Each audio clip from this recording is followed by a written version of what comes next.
Assalamualaikum warahmatullahi wabarakatuh. Alhamdulillah wassalatu wassalamu ala Rasulillah. Amma ba'd. Faya ikhwatal iman rahimani Allahu wa iyyakum. Kembali kita melanjutkan pelajaran kita dengan membaca buku Mudah Menghitung Warisan. Kita memasuki pelajaran yang ke-28, membahas tentang al-hajb. Nah, sebelum kita memasuki pelajaran yang baru, maka seperti biasa kita kembali mengulang pembahasan tentang ashabul furud dan juga asabah atau at-ta'sib, ya. Bagi antum yang sudah hafal untuk ashabul furud begitu juga asabah, maka boleh di skip, ya. Tapi bagi yang belum hafal, maka silahkan dihafalkan. Maka pewaris setengah ada 5 golongan. Mereka adalah suami, anak perempuan, cucu perempuan, saudari kandung, dan saudari seayah. Suami mendapatkan setengah dengan satu syarat tidak ada anak atau cucu. Anak perempuan mendapatkan setengah dengan dua syarat, tunggal dan tidak ada anak laki-laki. Cucu perempuan mendapatkan setengah dengan tiga syarat, tunggal, tidak ada cucu laki-laki, tidak ada anak atau cucu yang lebih dekat. Saudari kandung mendapatkan setengah dengan empat persyaratan, tunggal, tidak ada saudara kandung, tidak ada anak atau cucu, tidak ada ayah atau kakek, dan saudari seayah mendapatkan setengah dengan lima syarat, tunggal, tidak ada saudara seayah, tidak ada anak atau cucu, tidak ada ayah atau kakek, tidak ada saudara atau saudari kandung. Adapun pewaris seperempat ada dua golongan, yaitu suami dan istri satu orang atau lebih. Suami mendapatkan seperempat dengan syarat ada anak atau cucu mayit, yaitu istri. Adapun istri satu orang atau lebih mendapatkan seperempat dengan syarat tidak ada anak atau cucu mayit, yaitu suami. Kemudian pewaris seperdelapan ada satu golongan, yaitu istri satu orang atau lebih dengan syarat ada anak atau cucu mayit, yaitu suami. Adapun pewaris 2/3 ada 4 golongan, mereka adalah jamak dari anak perempuan, jamak dari cucu perempuan, jamak dari saudari kandung, dan jamak dari saudari seayah. Adapun jamak dari anak perempuan, syaratnya jamak tidak ada anak laki-laki. Adapun cucu perempuan, jamak tidak ada cucu laki-laki, tidak ada anak atau cucu yang lebih dekat. Adapun saudari kandung, jamak tidak ada saudara kandung, tidak ada anak atau cucu, tidak ada ayah atau kakek. Adapun saudari seayah, jamak tidak ada saudara seayah, tidak ada anak atau cucu, tidak ada ayah atau kakek, tidak ada saudara atau saudari kandung. Adapun pewaris sepertiga ada dua golongan, yaitu ibu dan jamak dari saudara atau saudari seibu. Ibu mendapatkan sepertiga dengan tiga syarat, tidak ada anak atau cucu, tidak ada jamak dari saudara atau saudari, bukan salah satu kasus umariyatain. Adapun jamak dari saudara atau saudari seibu, ya, mendapatkan sepertiga dengan tiga syarat, tidak ada anak atau cucu, tidak ada ayah atau kakek, dan jamak. Baik. Adapun pewaris seperenam ada 7 golongan, mereka adalah ayah, kakek, ibu, dan nenek. Begitu juga cucu perempuan satu orang atau lebih, saudari seayah satu orang atau lebih, dan saudara atau saudari seibu.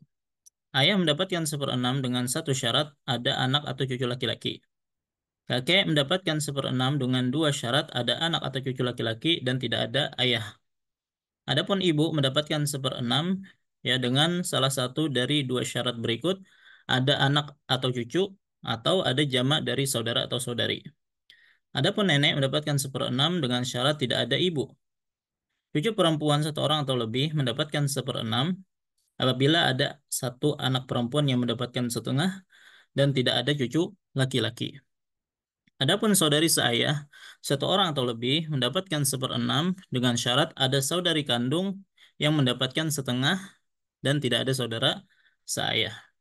Adapun saudara atau saudari seibu mendapatkan seperenam dengan tiga syarat, yaitu tidak ada anak atau cucu, tidak ada ayah atau kakek, dan tunggal. Ini tentang ashabul furud. Adapun asabah, ya yang mendapatkan warisan dengan bagian tidak tentu terbagi menjadi tiga macam. Ada asabah bin nafs, yaitu yang menjadi asabah dengan dirinya sendiri. Asabah bil ghair, yaitu perempuan yang menjadi asabah disebabkan karena ada saudara laki-lakinya. Adapun asabah mal ghair, yaitu perempuan yang menjadi asabah karena ada perempuan yang lain. Asabah bin nafs itu seluruh ahli waris dari kalangan laki-laki adalah asabah kecuali suami dan saudara seibu. Karena mereka berdua termasuk ashabul furud.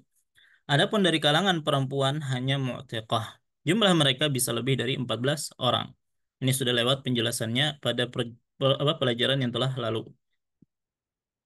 Adapun asabah bil ghair ada 4. Anak perempuan satu orang atau lebih menjadi asabah dengan anak laki-laki satu atau lebih. Kemudian cucu perempuan satu orang atau lebih menjadi asabah dengan cucu laki-laki satu orang atau lebih. Saudari kandung satu orang atau lebih menjadi asabah dengan saudara kandung satu orang atau lebih. Dan saudari saya satu orang atau lebih menjadi asabah dengan saudara saya satu orang atau lebih. Ya, dan nanti pembagiannya laki-laki 2 kali lipat daripada perempuan.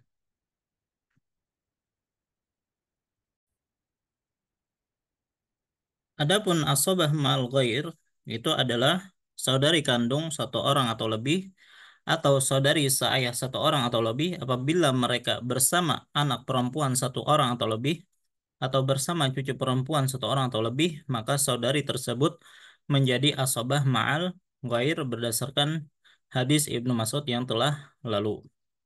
Baik. Sekarang kita masuki pembahasan tentang al-hajab. Ya, untuk matan ya kita skip saja. Ya, silahkan dibaca sendiri.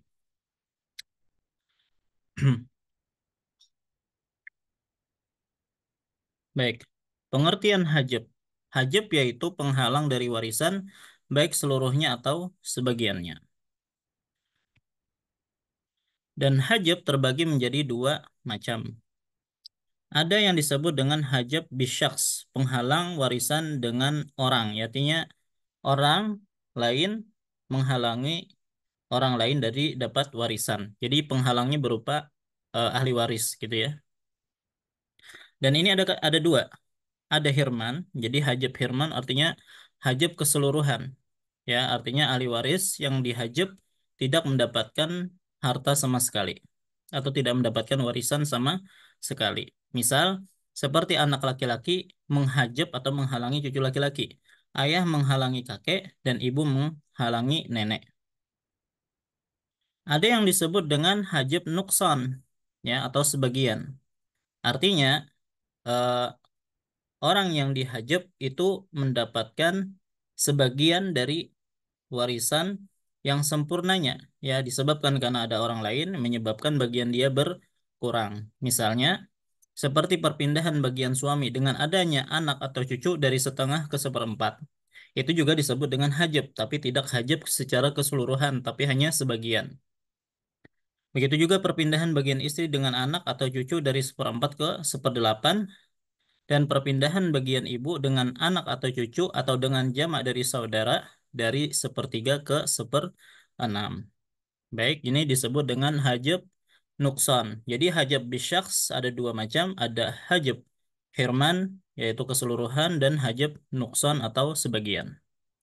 Adapun jenis yang kedua adalah hajab biwas, penghalang warisan dengan sifat, yaitu apabila seorang ahli waris memiliki sifat dengan salah satu penghalang warisan, yaitu perbudakan. Artinya kalau dia sebagai atau statusnya sebagai budak tidak mendapatkan warisan, atau dia sebagai pembunuh maka tidak mendapatkan warisan, atau dia kafir ya maka tidak mendapatkan warisan karena perbedaan agama.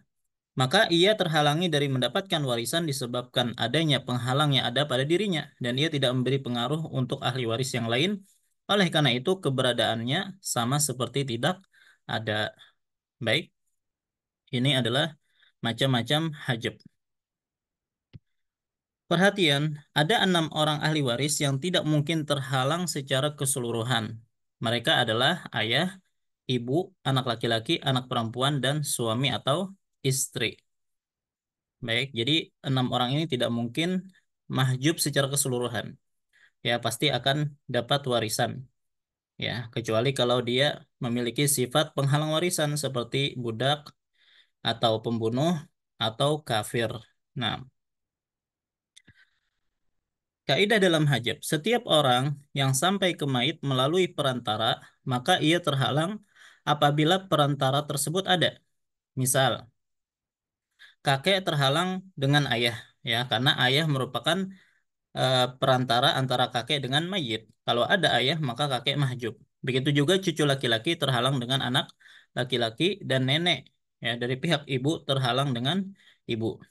Nah, dikecualikan dari kaidah ini saudara atau saudari seibu, ya, tidak terhalang dengan ibu karena ibu adalah perantara antara saudara-saudari seibu dengan mayit. Tapi dengan adanya ibu, saudara-saudari seibu tidak termahjub atau tidak terhalang. Dan menurut mazhab Hanabilah, nenek dari pihak ayah tidak terhalang dengan ayah. Begitu pula ibu kakek, ibunya kakek tidak terhalang dengan kakek. Baik, coba kita lihat di sini.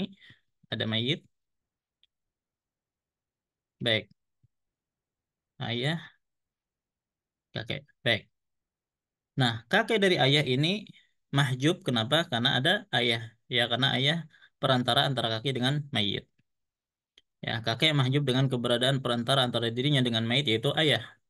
Begitu juga cucu laki-laki dari anak laki-laki, ya, mahjub dengan keberadaan perantara antara dirinya dengan mayit, yaitu anak laki-laki. Kemudian nenek dari ibu itu mahjub karena adanya keberadaan perantara antara dirinya dengan mayit, yaitu ibu. Jelas insya Allah. Nah, namun dikecualikan dari kaidah ini, ya, ada beberapa ahli waris. Misal, nah, saudara atau saudari seibu itu tidak mahjub dengan keberadaan ibu. Ya, jadi kalau seorang meninggalkan ibu dan saudara-saudari seibu, maka ibu dapat, saudara-saudari seibu juga dapat. Begitu juga nenek dari pihak ayah itu tidak mahjub dengan keberadaan perantara antara dirinya dengan mayit, yaitu ayah. Dan ini menurut madhab Hanabilah dan inilah yang berlaku dalam buku kita ini. Begitu juga ibu kakek, ya, itu tidak mahjub dengan keberadaan perantara antara dirinya dengan mayit, yaitu kakek. Baik, nah ini dikecualikan dari kaidah tadi. Kaidah kedua, setiap orang yang sampai ke mayit dengan perantara perempuan, maka ia tidak memperoleh warisan. Misal cucu dari anak perempuan, ya, maka tidak dapat warisan karena perantaranya perempuan, yaitu anak perempuan, anak dari saudari atau kakek dari ibu. Pengecualian nenek dari ibu, nenek kedua dari ayah, saudara atau saudari seibu, dan asabah bin nafs mubtiqah, walaupun mereka ini, ya, perantaranya antara mereka dengan mayit adalah perempuan, tapi mereka tetap mendapatkan warisan. Baik, coba kita lihat di sini. Nah, cucu dari perempuan, dari anak perempuan bukan ahli waris karena sampai ke mayit melalui perantaraan perempuan. Begitu juga kakek dari pihak ibu bukan ahli waris karena sampai ke mayit melalui perantaraan perempuan.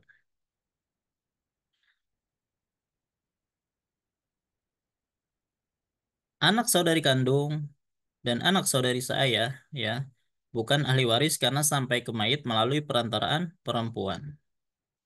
Baik, cuman dikecualikan nenek dari ibu. Ya, nenek dari ibu merupakan ahli waris meskipun sampai ke mayit melalui perantaraan perempuan. Begitu juga nenek kedua dari ayah merupakan ahli waris meskipun sampai ke mayit melalui perantaraan perempuan, yaitu nenek dari ayah. Kemudian saudara-saudari seibu merupakan ahli waris meskipun sampai ke mayit melalui perantaraan perempuan, yaitu ibu. Baik, nah ini dikecualikan. Begitu juga, ini kan ada mayit dan ada mu'tiqah mayit. Jadi mayit sebelumnya adalah hamba sahaya, kemudian dimerdekakan oleh seorang perempuan. Nah, perempuan itu disebut dengan mu'tiqah mayyit. Maka mu'tiqah mayit ahli waris. Begitu juga asabah bin nafsnya mu'tiqah mayit juga merupakan eh, ahli waris. Ya, jadi walaupun perantaraan perempuan, mereka ini merupakan ahli waris.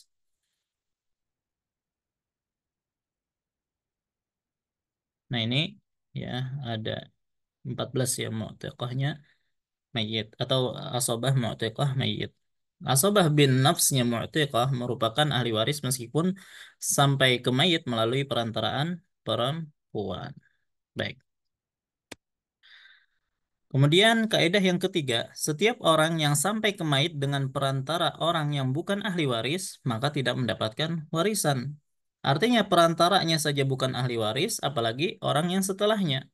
Misal nenek kedua, yang mana ibu, ayah, ibu mayit, atau anak paman dan bibi dari pihak ibu, ya, yang diistilahkan khol dan kholah.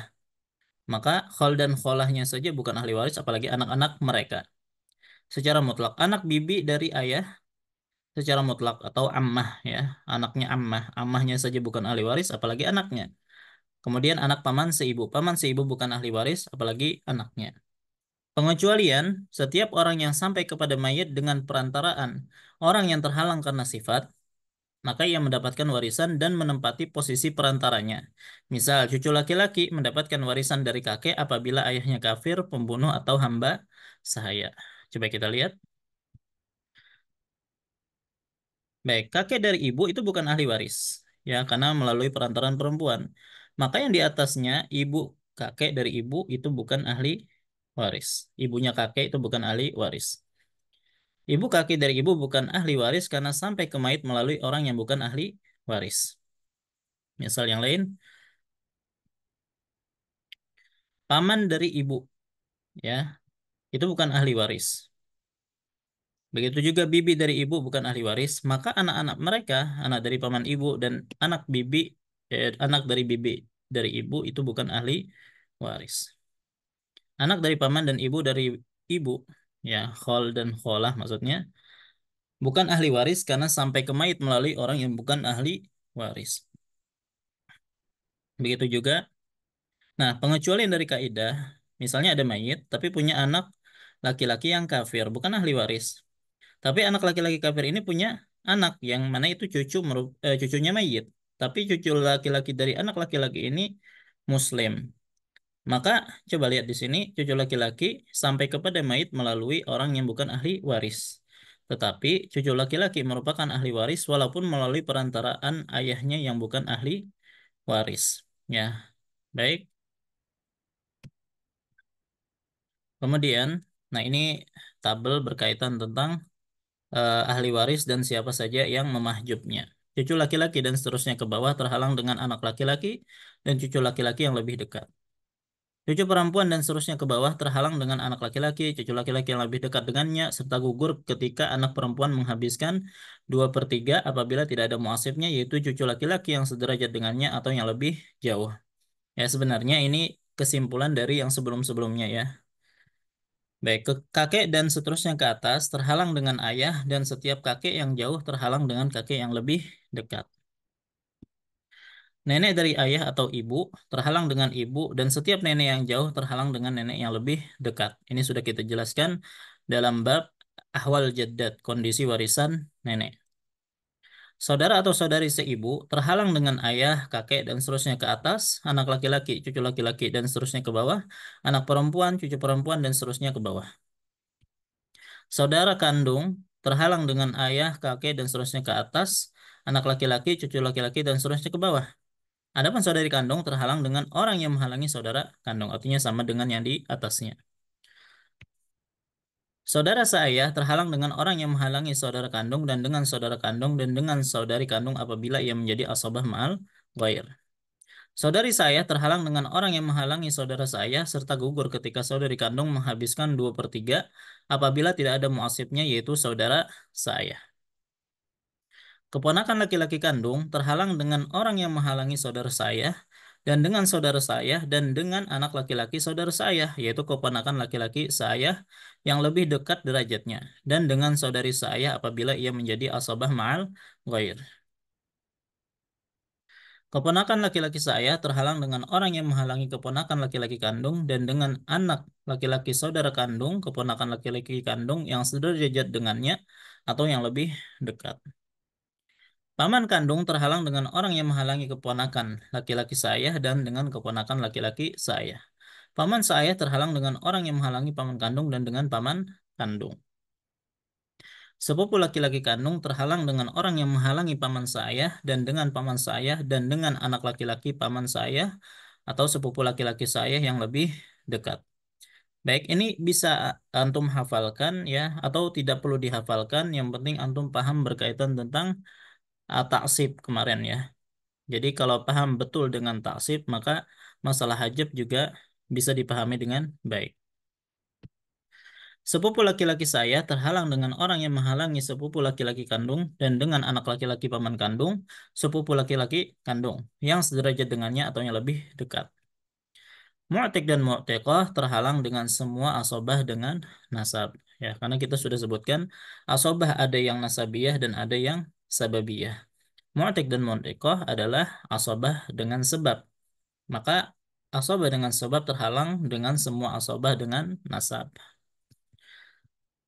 Baik, maka sekarang ya kalau sebelumnya kan kita memulai dari ashabun nis atau pewaris setengah. Nah sekarang kita balik ya, mulai dari ahli waris ya, kemudian kondisi mereka berapa saja mendapatkan warisan. Suami sebagaimana yang kita tahu bisa mendapatkan setengah dan bisa mendapatkan seperempat.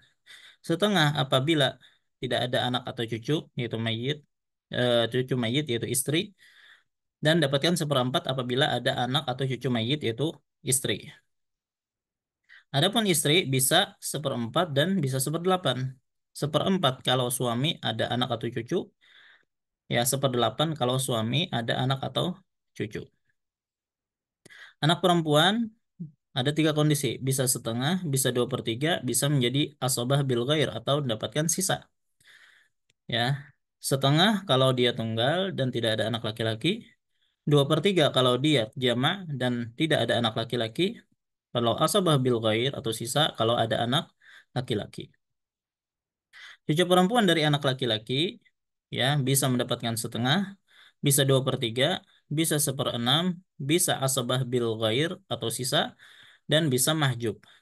Setengah apabila tunggal, tidak ada cucu laki-laki dan tidak ada anak atau cucu yang lebih dekat.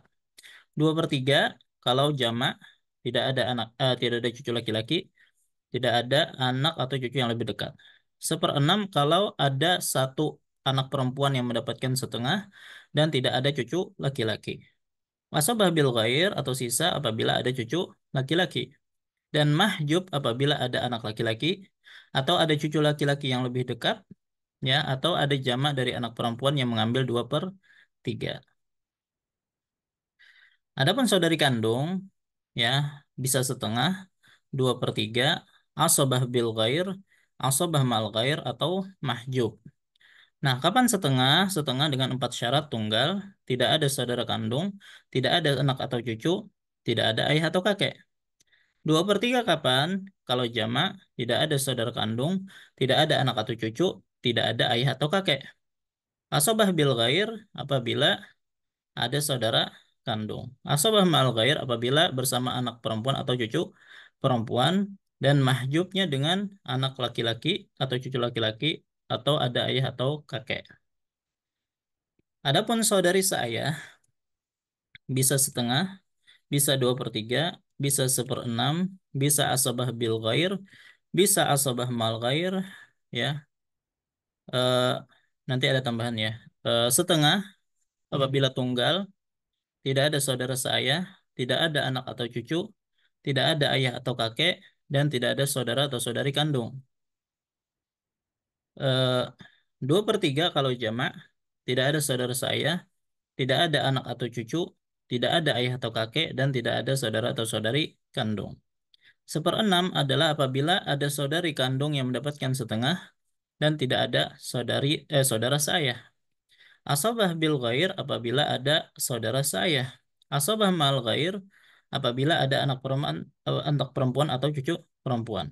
Dan dia bisa mahjub. Mahjubnya dengan ada anak atau cucu laki-laki, ada ayah atau kakek, ada saudara kandung, ada saudari kandung yang menjadi asobah mal ghair, atau ada jamak dari saudari kandung yang mengambil 2/3.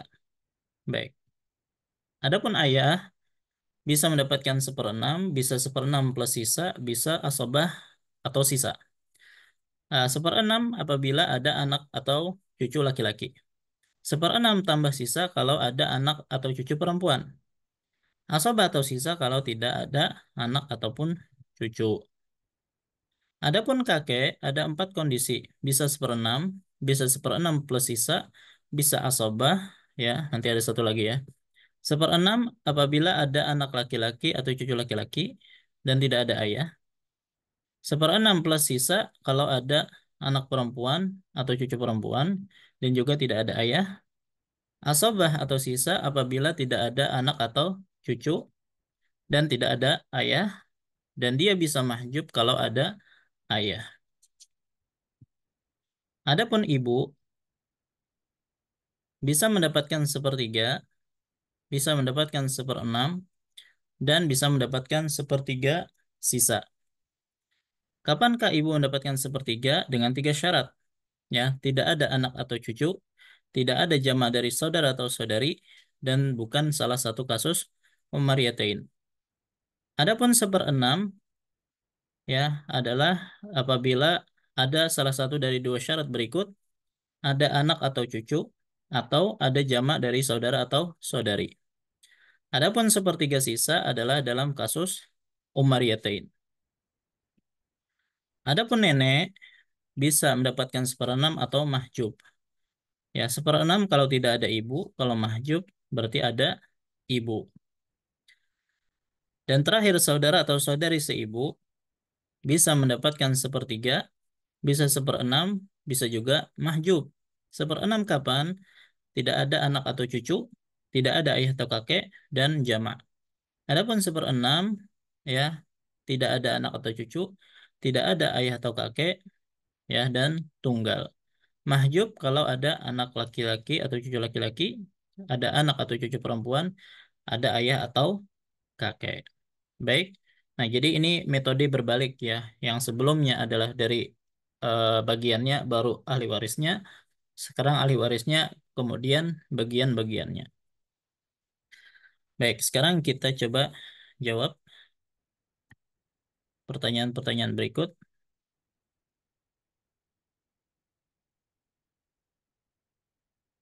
Afwan, salah.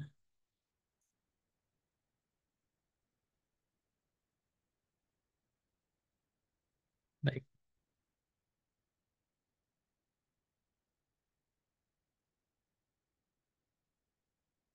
Baik, ini.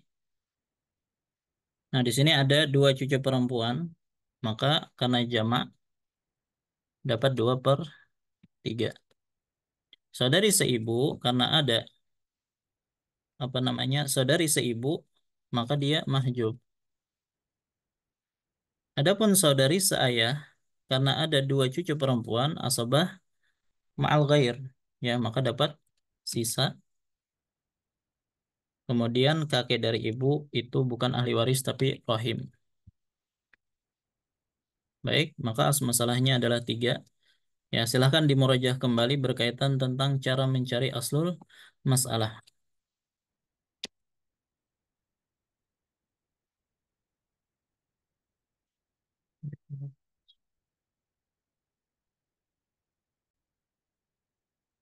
Baik, kemudian misal yang nomor 2 ada istri, ya maka istri karena tidak ada anak mendapatkan seperempat.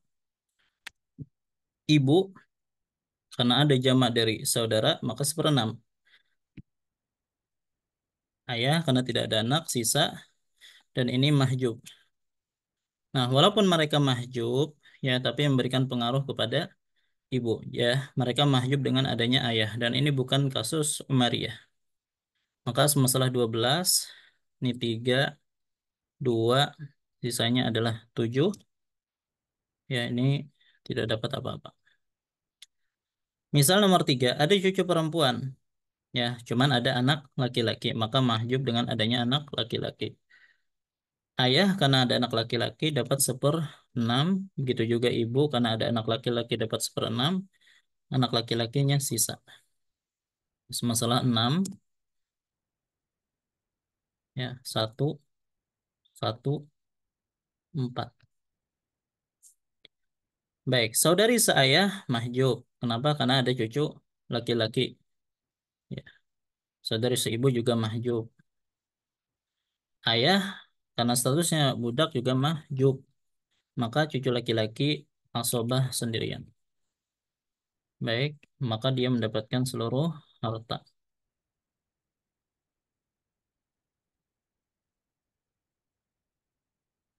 Baik, misal nomor 5, ada saudari kandung, saudara seibu, ini mahjub.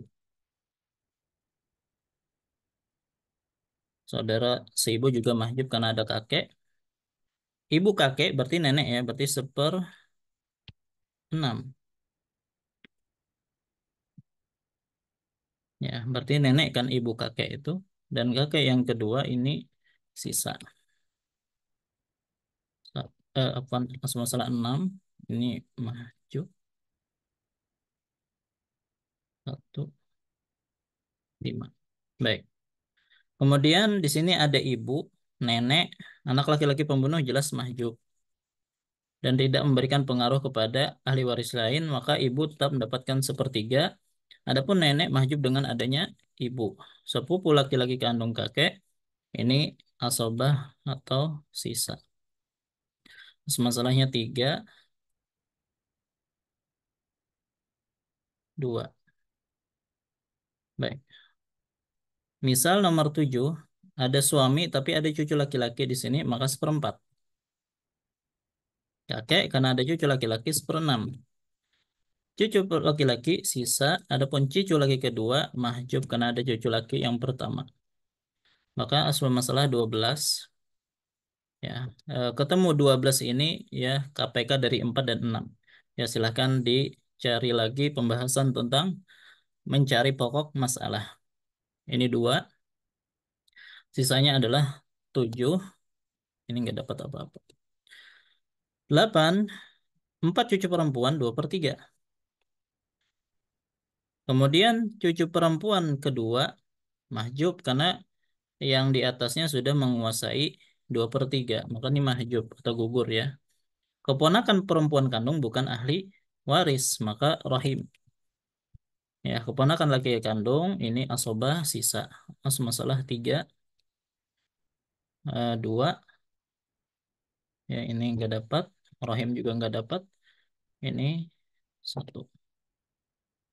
Baik, soal terakhir ada kakek, ayah, anak laki-laki dari saudari seibu dan ibu dan bibi ya. Anak laki-laki dari saudari seibu bukan ahli waris tapi rahim zawil arham. Bibi juga rahim zawil arham. Ya, ayah asobah dan kakek mahjub dengan adanya ayah. Berarti yang mendapatkan warisan di sini cuma ayah. Baik, maka semua harta untuk ayah.